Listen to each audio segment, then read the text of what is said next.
So my mom was diagnosed with MS after I'd moved out of the house in the late 80s.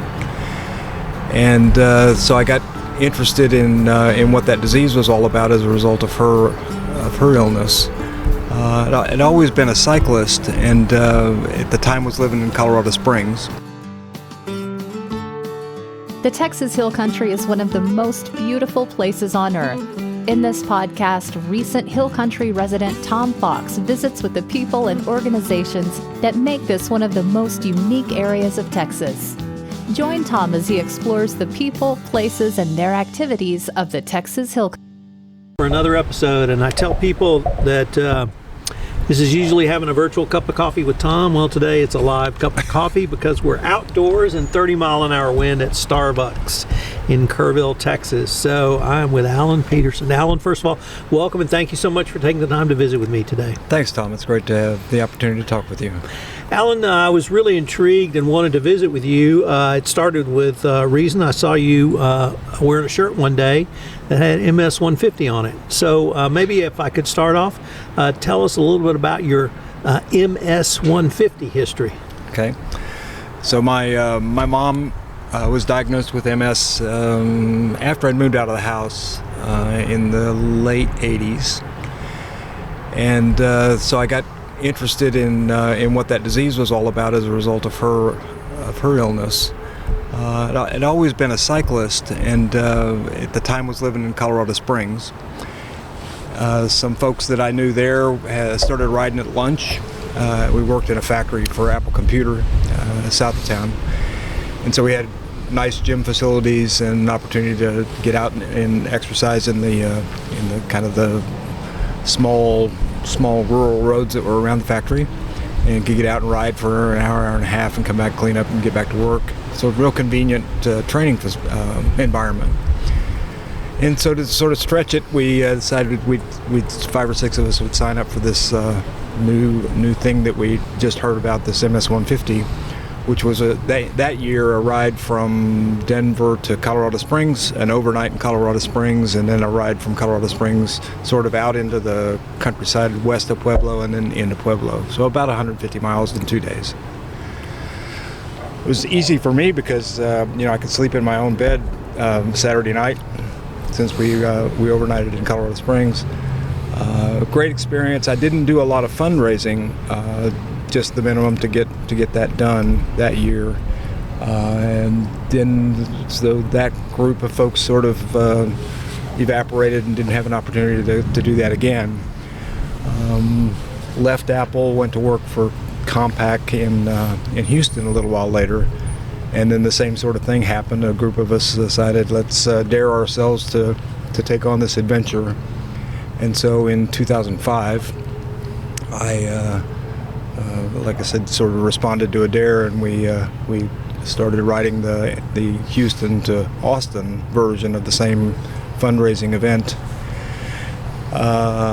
So that was 05. I've ridden now 11 of those rides in that period from 05 to now. My daughter and I are signed up to ride in the April 30th, May 1st version of that this year. So that'll be my 12th ride, her 11th. And I've sort of transitioned from my first time riding that in Houston. I was riding with a group of guys we affectionately called, my wife and I called them the Testosterone Boys. And the idea was, how fast can we get to Austin? And my focus now these days is more about how much money can I raise for the MS Society. So I spend a lot more time trying to figure out how to solicit funds than I do how to get faster, since that's sort of a pointless exercise at my age as well. So I think many of us had that same sort of arc as well. I know I did in the times I rode, but we have a few things in common. You're a relatively newcomer to the Hill Country. Could you tell us what brought you to the Hill Country? Oh, that's a fun story too. So I was working for, I told you I worked for Compaq in the mid 90s. HP, as you know, bought Compaq in 02, I believe. And so I worked with HP until 2016 when they made me an offer I couldn't refuse on an early retirement package. So I was 62 years of age at the time, living in Northwest Houston. Had no reason to make a move, really. My wife and I had built the house we were in, had 4 acres of property in the pine trees northwest of town. Really liked it until my wife Rebecca came here for a quilting retreat. And so that would have been June or July of 2018. So about 2 years after we retired. And she came back ranting and raving about how nice the hill country was and how much she loved the people here. And said that she would consider a move. And I said, well, so what are we doing next weekend? And we came down here for just the sort of level set. Was that something that was interesting to me too? We decided that weekend to put the house on the market. And it took us a good little while to sell the house. It was rather unusual for the size and value it was. And so 6 months to sell it. Then there was the opportunity to try to find a place here. That, as you know, probably can be challenging. But we made the move back in January of 19. Is when we got here. So just love it. Actually, our experience was I told my wife, when we go look at the hill country, she said, let's go. We came out the next weekend and we found our house, and I told the real estate agent, whatever the price is, we'll meet it. Can I give you $1,000 to hold it? And he said, I'll have you a contract by the time you get back to Houston. Wow. So, we sold our house to a house flipping company. Oh. No title search, no inspection, no nothing, and a month later we were here. Nice. Yeah. So we also have another thing in common, to the extent I can have anything in common with an Aggie. But my father was a professor of engineering at Texas A&M, and you went to Texas A&M and have an engineering degree. Could you tell us a little bit about your academic background? Interesting question. So I chose A&M not because I had any relatives or really any kind of experience with Texas A&M. I chose A&M because I was a very good engineering or very good science and math student in high school. My father was a mechanical engineer. I asked him what that was like as a career, and had relatively short discussions about what that meant. And I then took a little bit of time looking at should I be a mechanical engineer, should I be an electrical engineer, should I be those kinds of discussions that 17-year-olds have with one another, and decided that I would pursue electrical engineering. Then started applying at schools. I found that many schools that I thought would be great academic endeavors were out of reach financially.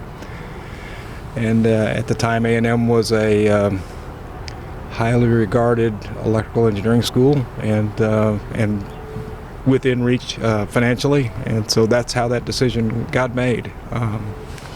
My wife and I met at A&M, so it turned out to be a really good decision, serendipitously. So let me go back to the MS ride and your really your passion, not just on cycling, but on the whole MS community, and how the ride supports many of the things that you're passionate about. You started to talk to us a little bit about the fundraising. What is the ride? It really exists as a fundraiser. Could you talk to us a little bit about that? That really is what it's about. I told you the truth about how I got involved in it, which was that there's a bunch of guys daring one another to do something crazy like ride your bike from one place to another over a weekend. But as I learned about what the mission of that organization was and how they funded it, it got obvious that this was something that sort of intersected with a couple of things that I felt strongly about. I'd always been a cyclist. I think I was a cyclist at 6 years old, and had I guess when I get on a bike, I feel free. And so that part of what the ride means is, hits that part of what's important to me.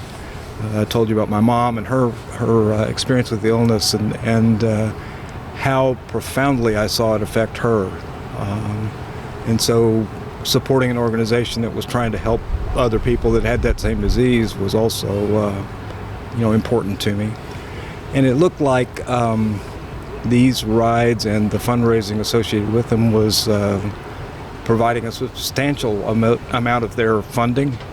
And so I felt like it was something I could do that was fun for me, that felt like it was helping others, and that it wasn't an insubstantial amount of help. At the time that I rode in the 2005 ride, I think they were getting something like 90% of their budget out of that one event. So it was, it felt like it was something I could make a difference doing too. So did you ride or have you ridden with clubs? Do you ride just solo? How does that part work for you? So I've always ridden with a group of guys from gals, from my at the time employer and now my former employer. HP still provides a framework for that to work, even though I don't work there and haven't for 5.5 years now. So it's the same folks, and the infrastructure they provide at the midpoint is sort of what keeps me going back.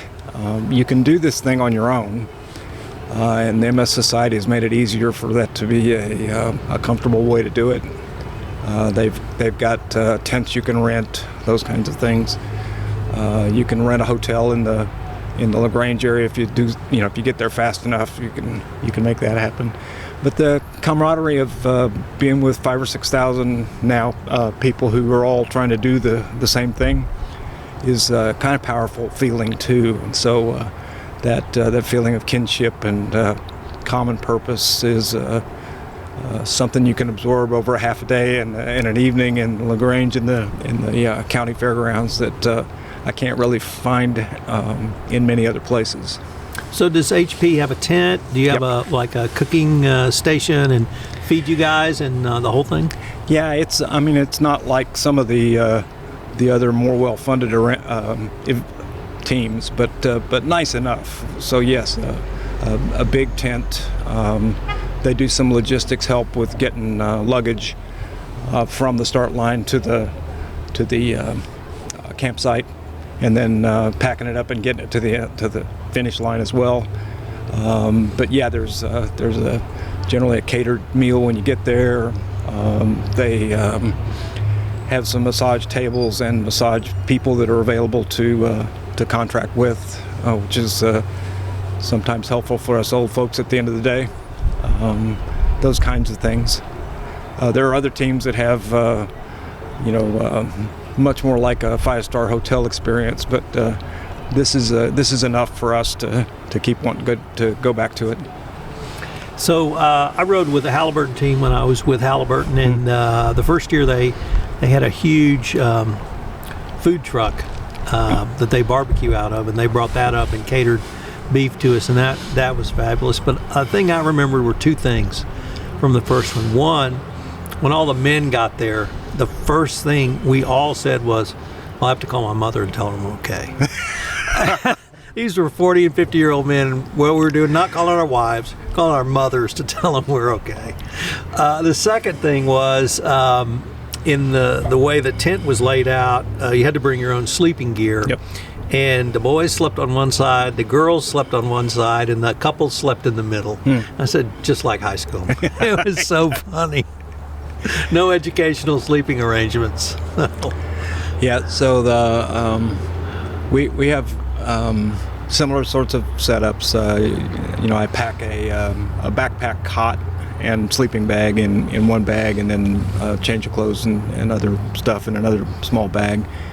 And what I'm most interested in at the end of the first day is a shower, and sort of depending on how things are going. Although with they used to fill up that ride and get 13,000 people in it. Now it's more like 6,000.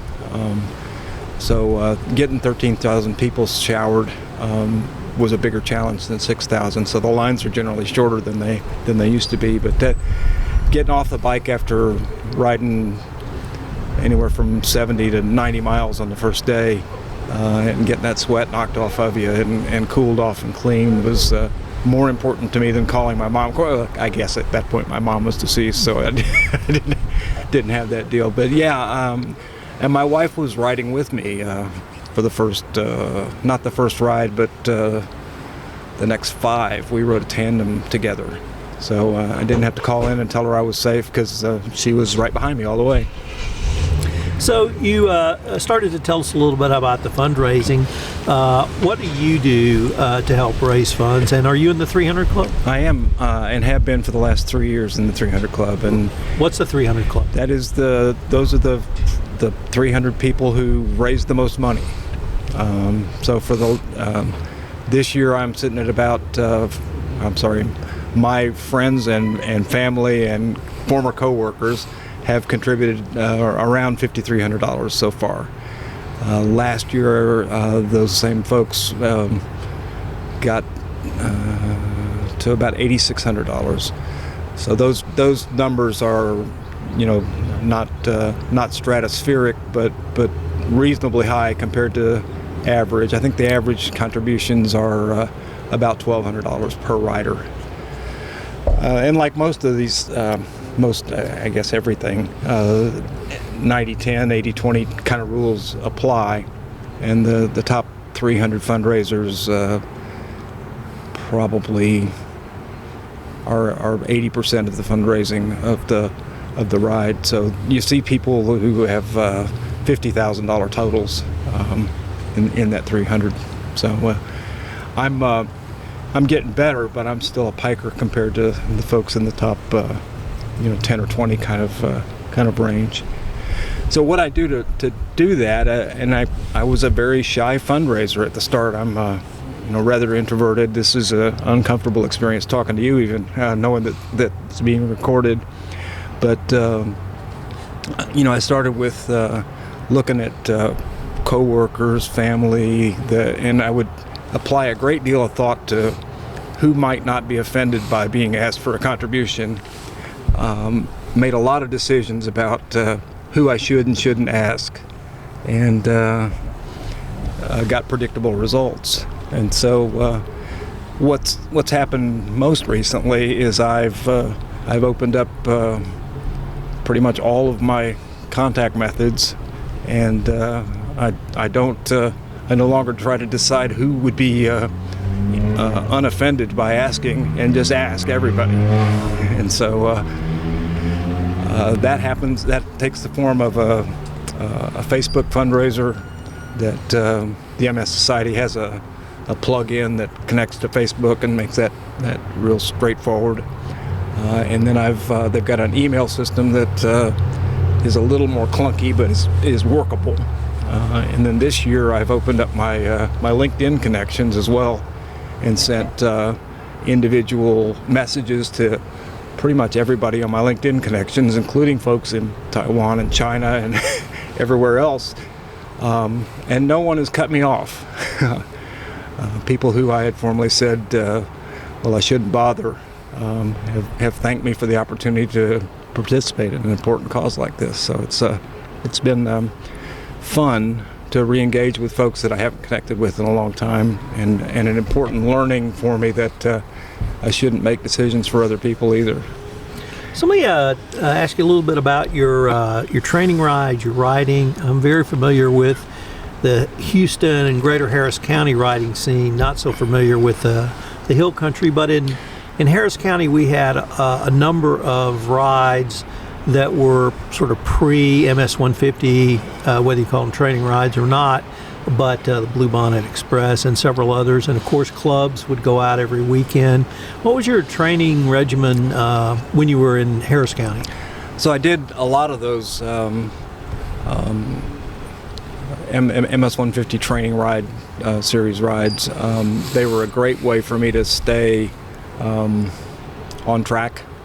Particularly when I was employed, it was hard for me to, it was it was easy for me to decide not to ride because I had other important things to do. As I retired and got more control over my own calendar, it sort of changed from how I rode. So I ride anywhere from 1,000 to 3,000 miles a year now, just depending on what else is going on and what the weather's doing and etc. I ride alone. I never really felt great about doing training with other people. It seemed more likely that we were going to be offending drivers in large groups, and I couldn't really get real comfortable with how other folks while riding would obey or disobey traffic rules. And so I sort of, over time in Harris County, even adopted a single rider kind of training philosophy for those reasons, and I've stayed that way here. So I've got a loop here in town that leaves from my house and is a 20-mile loop that I'd say is 50% rural roads. So on the times that I ride, I typically see I get passed by no more than 10 cars on half of my route, and the rest of the route I'm in town or on shoulders in town. And so I'm out of the way of car traffic.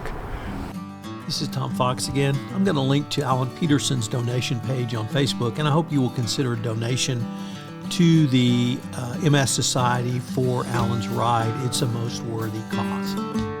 This is Tom Fox. I love telling stories, and the Hill Country Podcast is designed to do just that. If you have a story you'd like to tell, I'd love to sit down and visit with you. Please contact me at tfox@tfoxlaw.com, and I'll sit down and visit with you for an episode of the Hill Country Podcast. The Hill Country Podcast is designed to tell the people, places, and things that make this the most unique part of Texas. The Hill Country Podcast is a production of Compliance Podcast Network. Thanks so much for listening, and I look forward to visiting with you again.